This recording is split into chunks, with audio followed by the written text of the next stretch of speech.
Let's start with Burry because that's getting a lot of attention right now. Yeah, and Burry, famous, in fact, he was portrayed by Christian Bale in the movie The Big Short because he predicted the big financial crisis, the crash of the housing market back in 2008. In fact, he made billions as a result, actually betting against those subprime mortgages.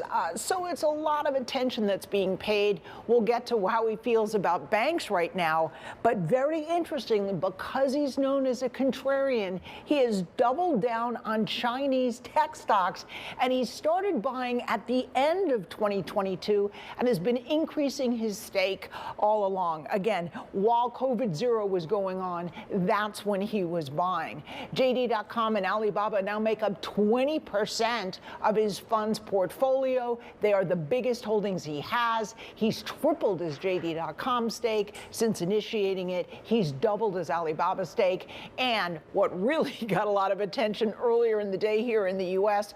was the fact that during the financial banking turmoil we recently had in March and April, he was buying the regional banks. A lot of the usual suspects, First Republic, PacWest. He also bought New York Community Bank Corp. The view is that perhaps you can see these have actually got some gains here, that if a smart guy like Burry is buying, perhaps there will be a bounce back in these shares. He was also buying some of the bigger shares, but again, getting a lot of attention among the 13 Fs that have been filed so far. Billionaire traders are meanwhile turning bullish on AI.